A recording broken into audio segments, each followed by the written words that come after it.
우리는 살면서 종종 이런 질문들을 하고 살아요. 너무 힘들다 보니까 뜻하지 않게 이런 생각들을 하게 되거든요. 하나님 살아계실까? 아니, 살아계신다면 왜 아무 말씀도 나에게 안 하시는 걸까? 아니, 왜 하나님은 나를 이런 암흑 속에 놔두실까?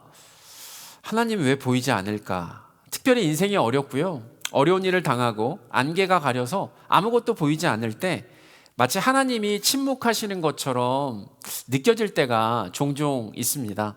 그런 의미에서 오늘 우리가 살펴볼 에스더서는 아주 특별한 성경입니다. 왜냐하면 에스더서에서는요, 하나님의 이름이 단 한 번도 나오지 않기 때문입니다. 기도도 두드러지게 나타나지도 않고요, 기적도 일어나는 것도 없습니다. 하나님의 음성도 직접 들리지 않습니다. 그런데 이 책을 읽다 보면 한 가지 놀라운 사실이 분명해집니다. 비록 에스더서에서는 하나님이 보이지 않는 것처럼 보일지라도 하나님은 쉬지 않고 하나님의 뜻을 이루어 가신다라고 하는 사실입니다. 한 나라의 왕이 잠을 이루지 못한 평범한 밤, 모두가 주목하지 않은 그 평범한 밤을 하나님께서는 한 민족의 운명을 뒤집는 밤으로 사용하십니다. 평범한 사람의 눈에는 일상 속에서 일어나는 일들이 우연처럼 보이지만 믿음의 사람의 눈에는 모든 것이 하나님의 계획 속에서 일어나는 하나님의 섭리입니다. 오늘 말씀을 통해서 비록 우리 눈에는 보이지 않을지라도 때로는 침묵하고 계시는 것처럼 보이시는 하나님일지라도 우리 하나님은 질서를 잡아 통치하시는 하나님, 키맨을 세우셔서 역사하시는 하나님, 그리고 공의를 반드시 이루시는 하나님이심을 믿음의 눈으로 새롭게 만나시기를 예수 그리스도 이름으로 축복합니다. 첫 번째, 하나님은 질서를 잡아 통치하십니다. 여러분, 섭리라는 말을 많이 들어보셨죠? 섭리의 한자 뜻은 뭐냐면 잡을 섭자, 다스리다 리자가 합친, 뭐라고요? 잡을 섭자와 다스리다 리자가 합쳐진 단어예요. 직역을 하면 뭐냐면 질서를 잡아 통치하는 원리가 됩니다. 여러분, 베트남에 가면은요, 렌터카를 타고 운전한다라는 생각을요 도저히 할 수가 없어요. 여러분, 길을 건넌다고 한번 생각해 보세요. 다음 거 한번 볼까요? 저요, 길 건널래다가요 계속 기다려도 안 끊겨요. 그래서 이거 어떻게 건너야 되나 고민하고 고심하고 하다가 경찰이 딱한가 봐요.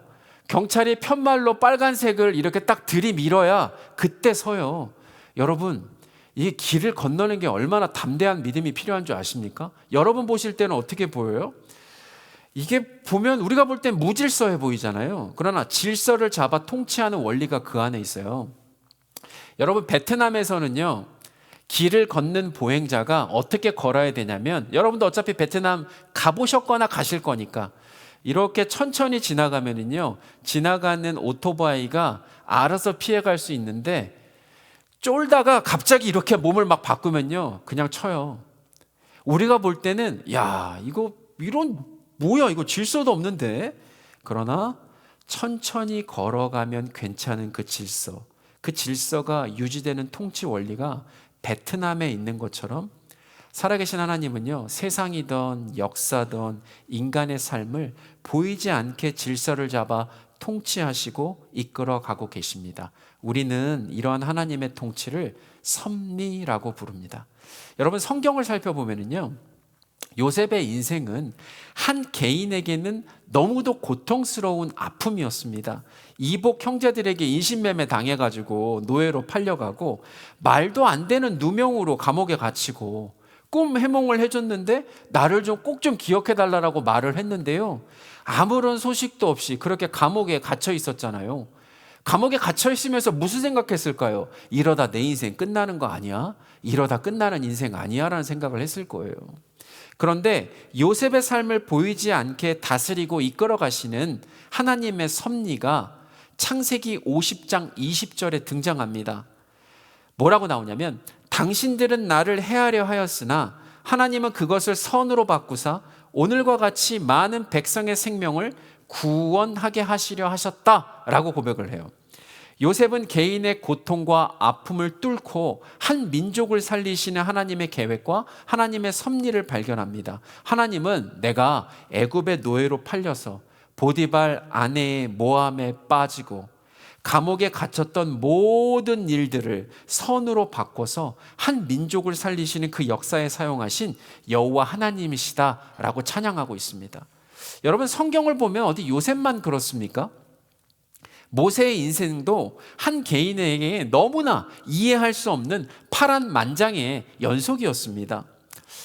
애굽에서 태어난 모든 아들은 다 죽어야 했는데 갈대 상자에 담겨가지고 나일강에 떠내려가다가 바로의 딸이 모세를 강에서 건지죠. 왕궁에서 왕자들과 함께 공부하면서 고대 근동 언어도 배우고 군사학도 배우고 수학도 배우고 외국어까지 배우는 지성의 사람이 되고요. 애굽 사람에게 두드려 맞는 히브리 사람을 보면서 자신의 동족, 민족에 대한 감성의 사람이 되더니 한순간에 어떻게 해요? 애굽 사람을 때려 죽여서 살인자로 지명수배가 되어서 미디안 광야로 도망을 가게 됩니다. 그러다가 아무것도 할 수 없었던 광야에서 장인의 양을 치면서 드디어 떨기나무 앞에서 하나님의 음성에 순종하는 영성의 사람이 됩니다. 모세는 자신의 삶을 회고하면서 출애굽기를 쓸 때 하나님의 계획과 섭리를 발견합니다. 갈대상자를 노아의 방주 단어와 똑같은 단어를 일부러 사용하면서 모세 자신의 삶이 350만 이스라엘을 살리신 하나님의 계획과 섭리였음을 믿음으로 고백합니다. 히브리 노예가 왕궁에 들어가서 왕자들과 함께 세계 최고의 학문을 배웠던 이유도 돌판에 새겨진 하나님의 말씀을 읽고 쓰고 이스라엘에게 가르치시기 위한 하나님의 계획이었고 하나님의 섭리임을 모세도 저와 여러분들도 다 이제는 깨닫게 되시지 않습니까?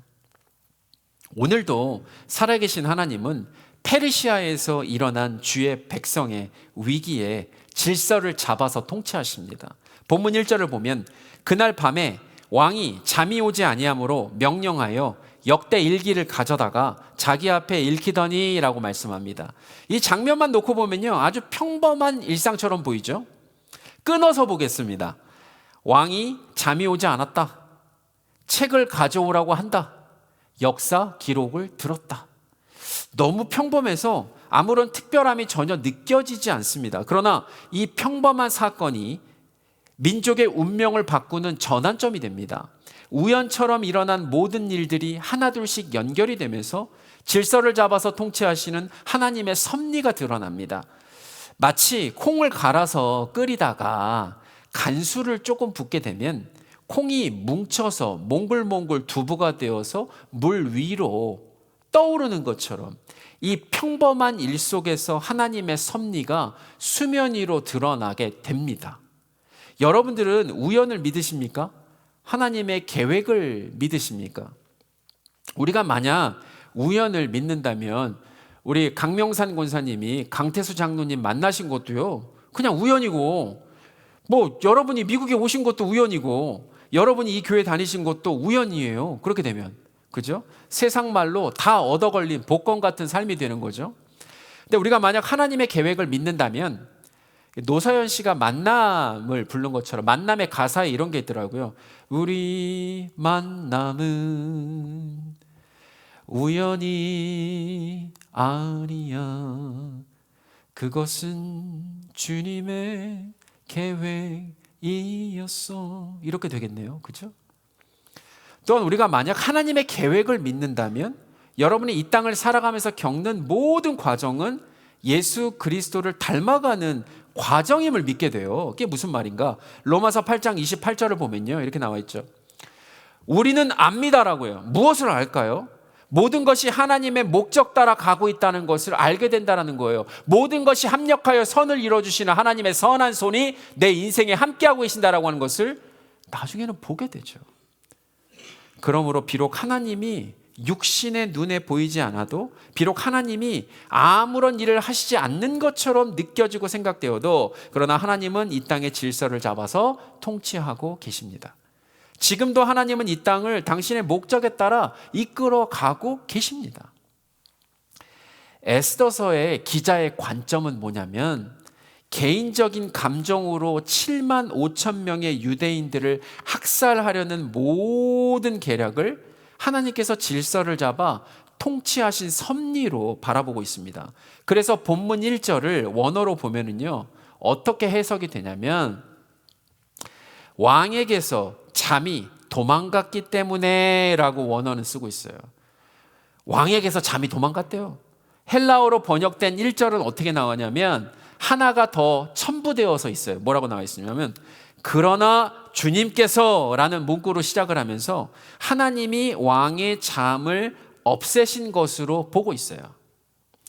우연이라고 보기에는 너무도 필연적이기 때문에, 우연히 이루어진 일이라고 간주하기에는 너무도 필연의 연속이기 때문에 성경 기자들도 왕이 잠을 못 이루고 책을 읽게 되고 예전에 기록된 사건에 대한 글을 읽게 되는 것을 하나님께서 질서를 잡아 통치하신 섭리였다라고 고백하고 있습니다. 사랑하는 성도 여러분, 금요일 새벽 예배 본문 혹시 기억하세요? 여리고에서 예루살렘으로 올라가던 예수님과 무리들, 그리고 두 맹인의 이야기였습니다. 육신의 눈이 있어도 세상의 명예에 눈이 멀었던 제자들과 육신의 눈이 멀어도 예수 하나님의 아들 그리스도를 믿음의 눈으로 바라볼 수 있었던 맹인들의 이야기가 서로 대조되는 본문이었습니다. 하나님께서 내 삶 속에 질서를 잡아 통치하신 섭리는 육신의 눈이 없어도 우리는 믿음의 눈으로 볼 수가 있습니다. 여러분, 인터넷을 집에서 접속하면요, 그 집에 해당되는 IP 주소가요, 접속 기록으로 남는 것처럼 인천공항에서 대한항공 비행기가 이륙해서 LAX 공항에 착륙할 때까지 운항 좌표가 끊임없이 찍혀 있는 것처럼 저와 여러분들의 인생과 신앙 여정 속에 남아있는 우리 주님과 나만의 접속 기록, 우리 주님이 나를 인도해 주셨던 운항 좌표가 여러분 다 살펴보면요, 하나하나 다 남아 있습니다. 다윗은 눈에 보이지 않는 하나님을 믿음의 눈으로 바라보며 선포합니다. 여호와는 나의 목자시니 내게 부족함이 없음이로다. 내가 사망의 음침한 골짜기로 다닐지라도 해를 두려워하지 않을 것은 주께서 나와 함께 하심이라. 가장 최선으로 역사하셨고 가장 최선으로 역사하시고 가장 최선으로 역사하실 목자 되시는 하나님을요, 믿음의 눈으로 바라보시기 바랍니다. 가장 최선의 하나님께서 내 목자가 되셔서 가장 최선으로 인도해 주실 것을 믿음의 눈으로 기대하고 바라보는 것이 질서를 잡아 통치하시는 섭리에 대한 우리의 자세입니다. 사랑하는 성도 여러분, 좋은 일이 있을 것입니다. 가장 최선으로 합력하여 선을 이루실 하나님을 기대하시기 바랍니다. 질서를 잡아 통치하시는 하나님께서 어떻게 해요? 섭리로 이미 예정하셨고 우리와 함께 하실 것입니다. 그것이 저와 여러분들의 믿음의 눈이 되시기를 예수 그리스도 이름으로 축복합니다. 두 번째, 하나님은 사람을 통해 역사하십니다. 여러분, 영어로 키맨이라고 하는 표현이 있습니다. 어떤 사건이나 일에서 핵심적인 역할을 하는 가장 중요한 사람을 키맨이라고 부릅니다.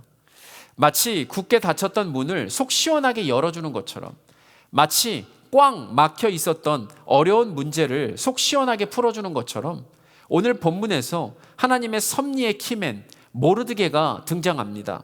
여러분, 수학 좋아하십니까? 수학에는 확률이라고 하는 것이 있어요.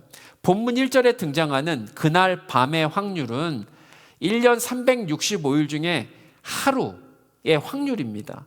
여러분, 고대 왕들은 밤에 잠이 오지 않으면 선왕들로부터 내려오는 왕들의 업적, 왕국의 어떤 일을 기록한 실록들을 읽었습니다. 여러분, 왕궁에서 공식적으로 기록해 온 역대 일기가 한 200장이라고 하면 그날 읽은 장에서 한 장이라고 하면 200분의 1 정도의 확률이 되겠죠. 또 역대 일기를 읽을 때 수년 전에 모르드게가 이 왕국과 아하수에로 왕을 위해서 큰 공을 세운 후에 아무런 포상도 받지 않았다라고 하는 사실을 알게 될 확률은 여러분 어떻게 계산해야 될까요? 한 페이지에 300글자가 있다라고 하면 300분의 1, 그 확률 아니겠습니까? 그러면 하루, 어느 날 밤 365분의 1, 역대기 200장 200분의 1 곱하기, 그리고 한 글자 한 면에 300글자가 들어간다고 했을 때 그거를 발견할 확률 300분의 1을 곱하니까 뭐가 나오냐면 약 2190만 분의 1이 나와요. 제가 그 AI한테 물어봤어요. 이게 지금 어느 정도 확률이니? 물어보니까 AI가 이렇게 대답해요.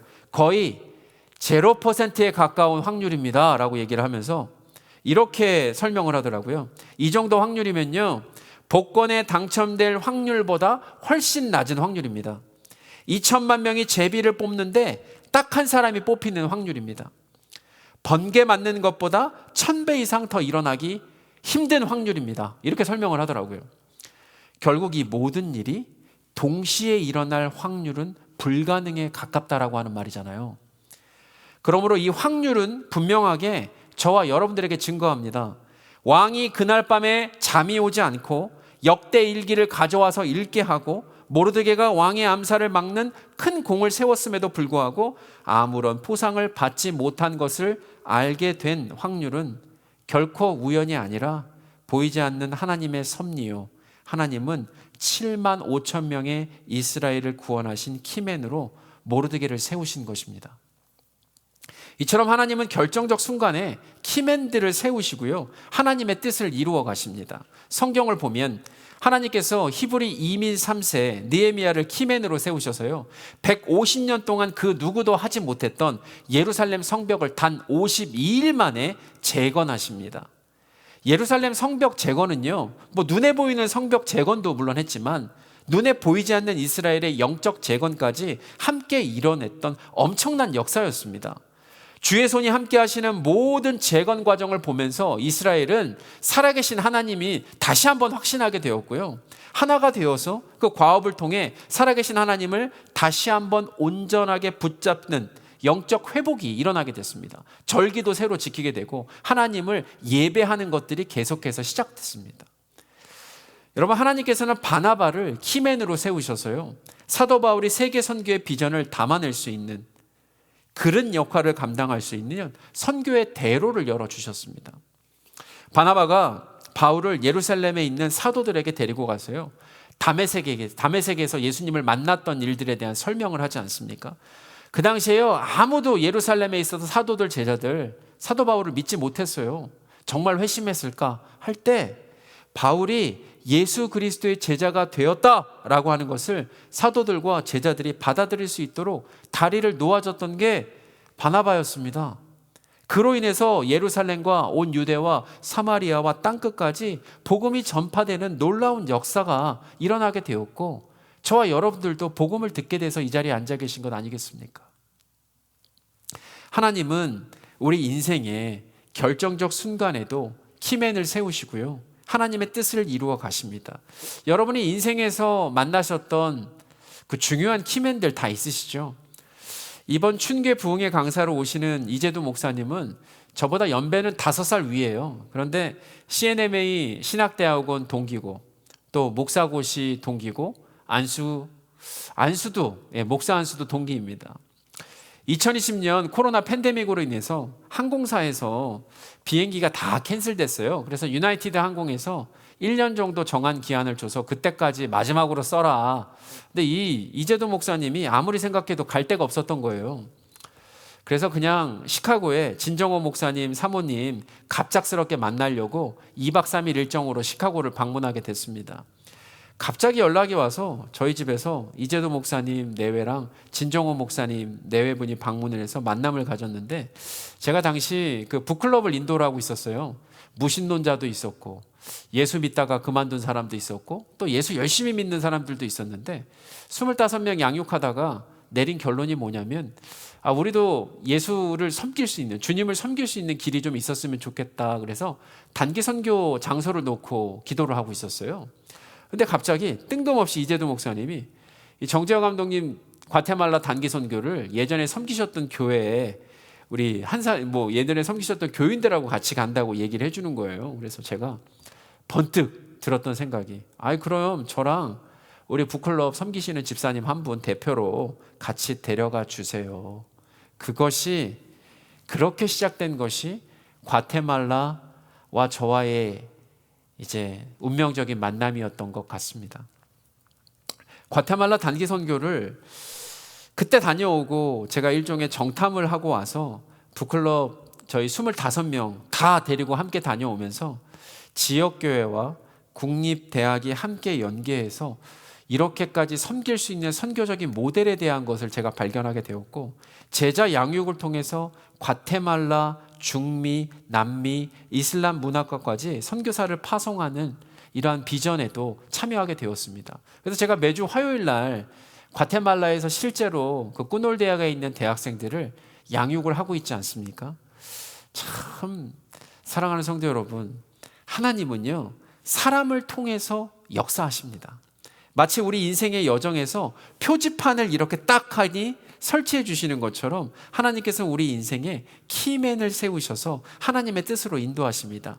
그래서 우리는 사람을 만날 때마다 단순한 인연이 아니라 하나님의 섭리일 수 있다라고 하는 믿음의 눈으로 바라볼 필요가 있습니다.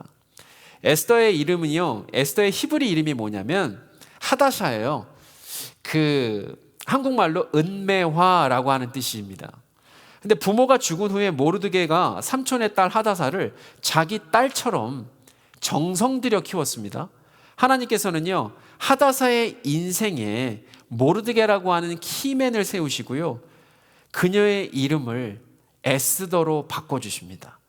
이 에스더는요 페르시아어로 뭐냐면 별이라고 하는 뜻입니다. 그러니까 하나님의 계획과 섭리는요 들판에서 에스더가 그저 은매화로 이 땅을 사는 것이 아니었습니다. 하나님의 계획과 섭리는 7만 5천 명 주의 백성 위에 죽음의 먹구름이 드리워져 있을 때 생명의 빛을 발산하는 샛별 같은 빛나는 삶, 자신의 빛으로 죽으면 죽으리다 선포하면서 많은 사람들을 죽음에서 구원하는 빛의 삶을 하나님께서는 이미 예비하셨다라고 하는 사실이죠. 하나님은 그 뜻을 이루시기 위해서 왕비가 간택되는 과정에서 궁녀를 주관하는 키맨, 헤게를 사용하십니다. 그 내용이 에스더 2장 8절에서 9절에 등장합니다. 왕의 조서와 명령이 반포됨에 처녀들이 도성 수산에 많이 모여 헤게의 수하에 나아갈 때 에스더도 왕궁으로 이끌려 가서 궁녀를 주관하는 헤게의 수하에 속하니 헤게가 이 처녀를 좋게 보고 은혜를 베풉니다. 수없이 많은 사람들이 도산 성에 모여서 왕비에게 간택이 되려고 기다리려고 하는 자리에 어떻게 유독 헤게의 수하에 속해서 헤게가 이 처녀를 좋게 은혜를 베풀 수가 있겠습니까? 이게 다 어디에서 왔을까요? 하나님으로부터 오는 것이죠. 하나님은 그 뜻을 이루시기 위해서 왕비가 간택되는 과정에서 왕비를 뽑는 키맨, 아하수에로 왕을 사용하십니다. 에스더 2장 17절 말씀입니다. 왕이 모든 여자보다 에스더를 더 사랑하므로 그가 모든 처녀보다 왕 앞에 더 은총을 얻은지라. 누가요? 하나님이 하시는 거예요.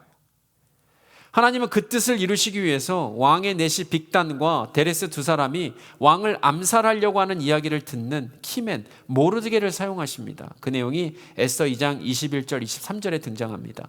모르드게가 대궐 문에 앉았을 때 문을 지키던 왕의 내시 빅단과 데레스 두 사람이 원한을 품고 아하스웨로 왕을 암살하려는 음모를 꾸미는 것을 모르드게가 알고 왕후 에스더에게 알리니 에스더가 모르드게의 이름으로 왕에게 아뢰니라 조사하여 실증을 얻었으므로 두 사람을 나무에 달고 그 일을 왕 앞에서 궁중일기에 기록하니라. 궁중일기에 이때 기록이 되었어요. 그거를 지금 에스더 6장 1절에서 보고 있는 거잖아요. 누가 하세요? 하나님이 하십니다. 사랑하는 성도 여러분, 에스더에서 하나님의 이름이 단 한 번도 언급된 적이 없어요. 성전에 대한 것도 없고요, 약속 언약에 대한 언급된 내용도 없고요, 유대인 종교에 대한 언급 전혀 없습니다. 하나님의 직접적인 개입도 없고요, 하나님의 기도의 응답에 대한 내용도 없지만 일어나고 있는 모든 것들을 살펴보면 그 안에 하나님의 일하심이, 계획이, 섭리가 그 안에 다 들어 있습니다. 어찌 보면 우리가 이 땅에서 살아가고 있는 현실, 세상 같지 않습니까? 하나님이 안 계시는 것 같고, 하나님이 일하지 않으시는 것 같고, 하나님이 내 기도에 응답하지 않으시는 것 같고, 나라와 민족과 내 삶에 가장 어두워 보이는 밤, 여러분도 있으셨잖아요. 꽉 막혀서 아무것도 안 보이고. 그런데 에스더서는 분명하게 저와 여러분들에게 권면합니다. 우리 삶 속에서 우연처럼 일어나는 모든 일들 속에서 하나님은 키맨을 세우셔서 하나님의 뜻을 이루어 가고 계십니다. 비록 눈에 보이지 않지만 하나님의 역사는 거침없이 하나님의 계획과 섭리 안에서 이루어져 가고 있습니다. 세상의 눈에는 우연으로 비추어지는 것들이 실제로는 그분의 계획과 섭리요, 역사라는 것을 에스더서는 증거하고 있습니다. 그러므로 내 삶 속에서 신실하게 나를 인도하시고 나를 다스리시고 나와 동행하시는 살아계신 하나님을 여러분 확신하시기 바랍니다. 오늘 부른 찬양에 이게 있잖아요. 나의 등 뒤에서 나를 도우시는 주, 평안히 길을 갈 땐 보이지 않아도 지치고 곤하여 넘어질 때면 다가와 손 내미시네. 또 있어요.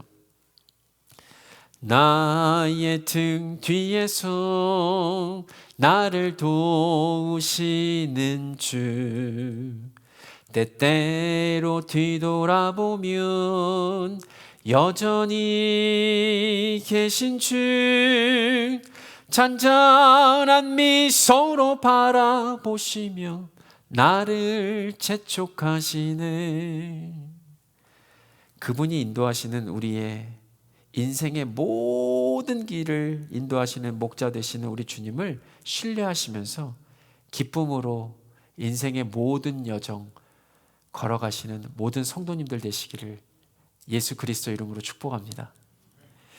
여러분, 하나님의 섭리는 단순히 일이 잘 풀리게 하는 그런 기술 아니에요. 하나님의 섭리는 결국 하나님의 공의를 세우는 통치거든요. 그러므로 세 번째 뭐냐면 하나님은 공의를 반드시 이루십니다.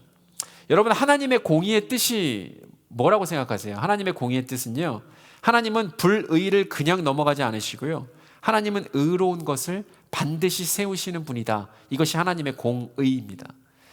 여러분은 보통 누가 말할 때, 강명상 권사님 이런 얘기 들어보신 적 있으세요? 아유, 하나님은 내 편이야. 이런 얘기 들어보신 적 있으세요? 네, 들어보신 적 있으시죠? 여호수아가 여리고에 가까이 이르렀을 때 눈을 들어 보니까 한 사람이 칼을 빼어 손에 들고 마주 서 있었습니다.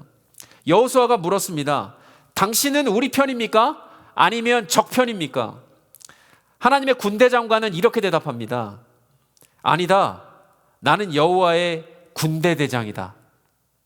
사람들은 보통 하나님이 내 편이 되어주시고 하나님이 우리 편을 들어주시기를 원하지만 더 중요한 문제는 나는 하나님 편에 서 있는가?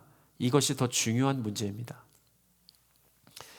하나님은 램프의 요정 지니가 아닙니다. 우리가 필요할 때만 살살살살 문질리면 나타나서 우리가 원하는 것을 들어주시는 그런 요정 아닙니다. 하나님은 냉장고가 아닙니다. 우리가 목말라 죽겠는데 그때만 열어가지고 갈증만 해결하고 하나님 말씀하시려고 그러면 탁 문 닫아버리고 그런 냉장고가 아닙니다. 그러므로 하나님은 누구의 편을 드시는 분이 아니라 공의의 편에 서시는 하나님이십니다. 하나님은 지금 모르드게와 에스더가 내 편이 되어달라고 해서 하나님이 움직이시는 것이 아닙니다. 하나님은 지금 하만을 심판하시려고 움직이시는 것이 아닙니다. 하나님은 공의의 하나님이시기 때문에 움직이고 계시는 겁니다. 모세가 하나님과 얼굴과 얼굴을 맞대고 친밀한 관계를 맺다 보니까 하나님을 너무 잘 알았던 거예요. 그래서 이스라엘 2세대들이 약속의 땅에 들어가서 반드시 기억해야 될 것을 당부하는 말씀이 신명기 32장 4절에서 등장해요. 하나님은 이런 분이시다. 우리 다 같이 읽겠습니다. 시작. 그는 반석이시니 그가 하신 일이 완전하고 그의 모든 길이 정의롭고 진실하고 거짓이 없으니 하나님이시니 공의로우시고 바르시도다. 하나님은 공의로우시고 바르시기 때문에 하만을 심판하시는 것입니다. 하나님은 불의를 그냥 넘어가지 않으시고 하나님은 의로운 것을 반드시 세우시는 분이시기 때문에 하만을 심판하시는 것입니다. 사랑하는 성도 여러분, 시편 기자는 89편 14절에서 뭐라고 말씀하냐면 의의 공의가 주의 보좌의 기초다라고 선포합니다. 이게 무슨 말이냐면 하나님의 나라는 힘도 아니에요. 권력도 아니에요. 공의라고 말씀하고 있는 거예요. 하나님은 역사 속에서요, 억울한 자를 구원하시고 악인을 심판하시고 공의를 세우시는 하나님이십니다. 하만은 자신에게 절을 하지 않은 모르드게만 죽이는 것이 부족하다고 온 나라에 있는 7만 5천 명의 유대인들을 학살하려고 조소를 꾸미고 거기다가 도장 인장까지 딱 찍었습니다. 모르드게는요, 왕의 암살을 막는 큰 공을 세우고도 5년 동안 아무런 포상을 페르시아 궁중 예법에 따라 받지를 못했어요. 당연히 받아야죠. 페르시아 왕들을 어땠냐면 왕을 돕거나 제국을 위하여 공을 세운 사람들 곧장 치하하고 포상하는 것이 의로운 일이었단 말이에요. 5년 동안 이게 그냥 베일에 가려져 있었단 말이에요. 하나님은 이 모든 불의를 단숨에 역전시키십니다. 하나님은 이 모든 불의를 다 보고 다 듣고 다 알고 계셨기 때문에 사필 규정, 잘못된 것은 반드시 바른 걸로 돌아갑니다. 공의의 하나님은 결국에는 의인을 높이십니다. 이것이 하나님의 방법입니다. 본문 9절, 하만이 모르드게에게 왕의 왕관을 씌우고 왕의 옷을 입히고 왕의 말에 태워서 뭐라고 외치냐면 왕이 존귀하게 하기를 원하시는 사람에게 이같이 할 것이다 라고 외칩니다. 아니, 사실은 이거 누가 듣고 싶었어요? 하만이 듣고 싶었던 건데 죽이려고 했던 모르드게가 지금 그 말을 다 받고 있잖아요.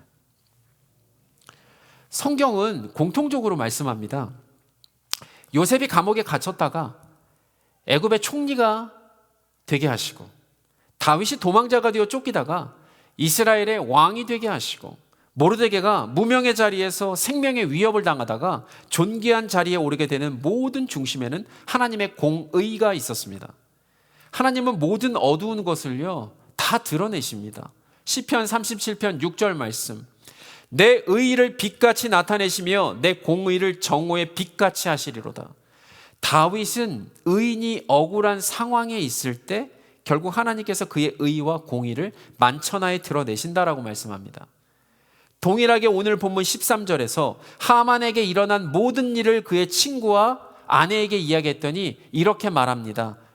13절 말씀, 그중 지혜로운 자와 그의 아내 세레스가 이르되 모르드게가 과연 유다 사람의 후손이면 당신의 그 앞에서 굴욕을 당하기 시작하였으니 능히 그를 이기지 못하고 분명히 그 앞에 엎드러지리이다.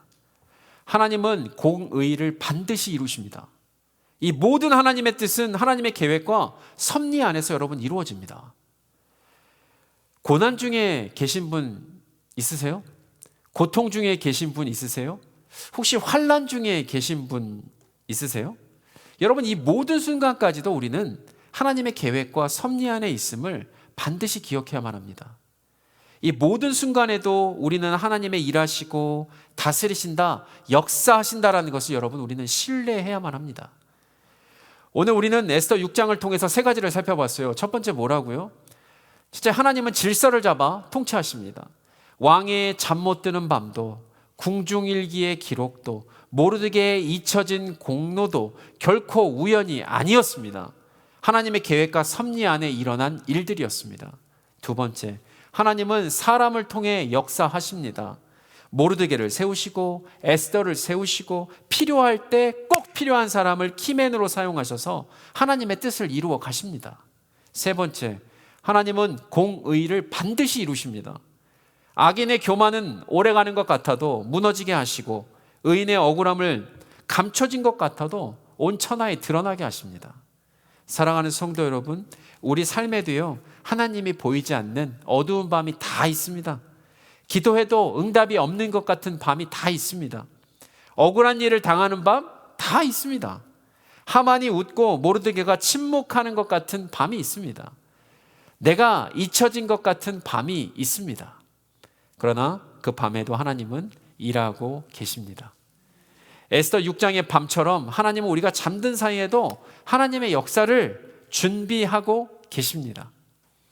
페르시아 대제국에 왕이 잠을 못 자는 것도 하나님의 손 안에 있었고, 내가 알지 못하는 기록 한 줄도 하나님의 손 안에 있었고, 내 삶의 억울한 시간도 하나님의 손 안에 있습니다.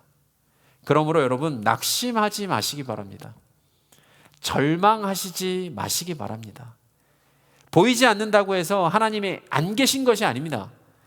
침묵하신다고 해서 하나님이 일하지 않으시는 것이 아닙니다. 보이지 않는 하나님은 어제도 일하셨고 오늘도 일하고 계시며 내일도 일하실 것입니다. 바라기는 에스더 6장에 하나님을 믿음의 눈으로 바라보시고 내 삶에 보이지 않는 밤에도 흔들리지 않고 섭리의 하나님, 키맨을 세우시는 하나님, 공의의 하나님을 신뢰함으로 살아가시는 모든 성도님들 되시기를 예수님 거룩하신 이름으로 축복합니다.